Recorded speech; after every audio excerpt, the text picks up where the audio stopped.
New Year's resolutions. We all normally set them at some point in our life, but many of us normally don't actually stay on task and hit our New Year resolutions. In fact, only 9% of people in America complete their New Year resolutions.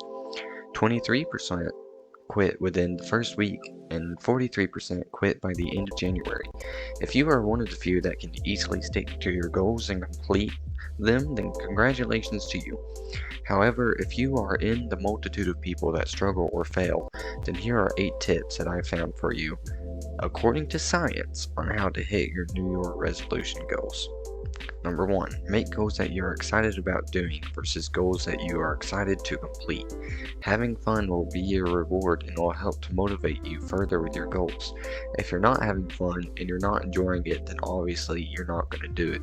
So try to find something that is fun and exciting. And if it's a goal that isn't really fun and exciting, try to make it as fun and exciting as you possibly can, so therefore you will actually at least somewhat enjoy trying to attain it. Number 2, you use approach-oriented goals. Approach-oriented goals are more successful than avoidance-oriented goals.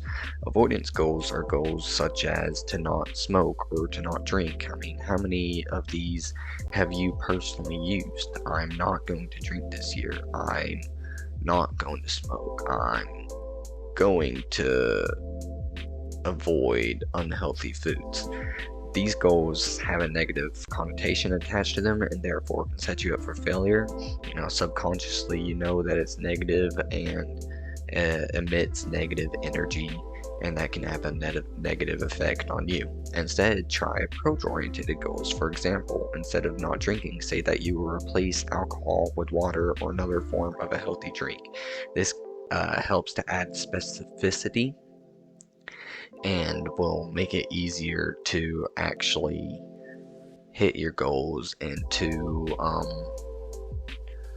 not really quantify, but I kind of want to say quantify, but quantify not as in numbers, but in word form, whatever that would be.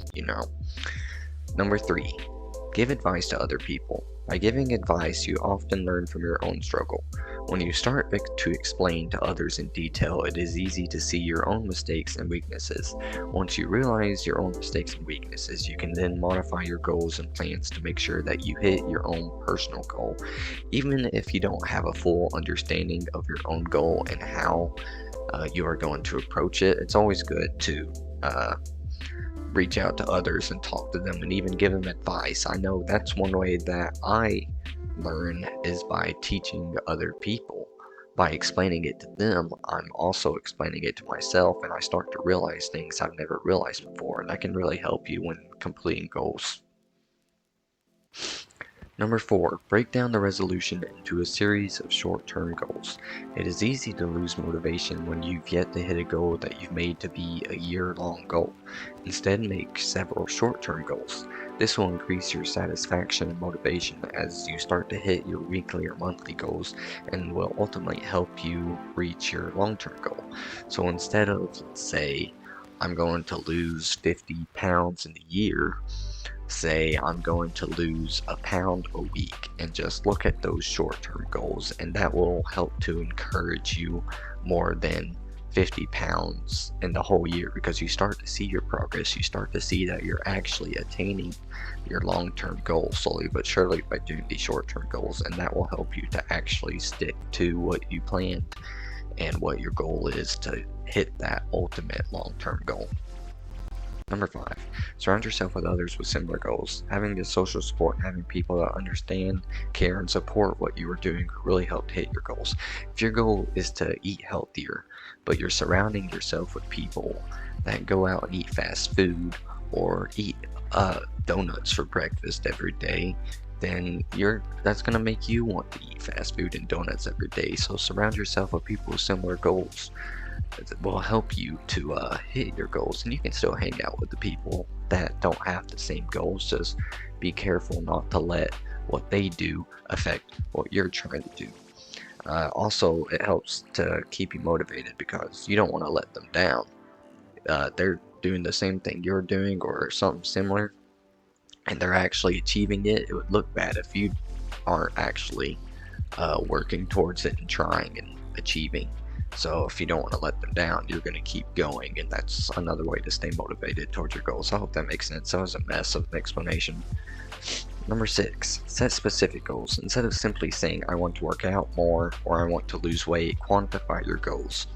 Say I will lose 50 pounds this year and work out 4 times every week for at least 30 minutes.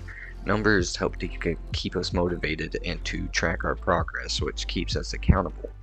And when you're close to hitting your number goal for that week or month, then you'll be even more motivated to keep pushing to make sure that you hit your goal.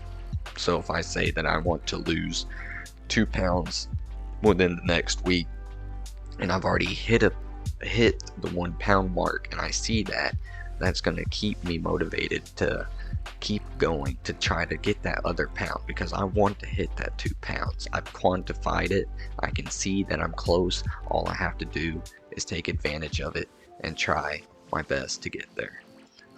Number 7, consider a penalty clause. Tell others about your goal to help keep you accountable. That way when they check in on you and you haven't been doing as you'd said you do, you feel guilty. This will help get you back on track, and it will help to keep you motivated not to fail. That way you won't disappoint others. It kind of relates back to number 5. Also, you can set punishments for yourself to do if you don't stay on track with your goals. No one likes to be punished. No one enjoys punishment. So by doing that, by telling yourself, I'm going to punish myself this way by not, if I don't do X, Y, and Z, you'll be more likely to do X, Y, and Z because you don't want to do the punishment. Number 8, accept failure and discomfort. We are all human. It is inevitable that we fail at some point. Mistakes and setbacks are normal, and even your idols have them. Instead of being discouraged, try and learn from these failures. Once we realize it is okay to fail and mess up, then we can learn, and then we can come back better than ever. As Thomas Edison said, I have not failed, I've just found 10,000 ways that won't work. And that's a really good quote. You have not failed, you just found ways that don't work. You found ways that won't work for you, and that way you can now learn from your mistakes. You can learn from your failures. You found the ways that don't work. You found how to mess up. Now you just need to find how to succeed. My final piece of advice to you is to look deep inside yourself. Ask yourself why. Why am I really doing this? What is my purpose? Is this really important to me and my future? Once you have found your purpose, all you got to do is do it. I mean, it's just like Nike. Just do it. If you truly want it, then you will do it. Otherwise, you are just dreaming and stuck in the stars. It is up to you if you want to come back to reality, but there are plenty of tips and tricks and people that can help you out, and I've gave you seven of those tips that could potentially help you out. Will you keep telling yourself one day, or will you finally cross that line of comfort zone and say day one? That's all for me. Like and subscribe for more.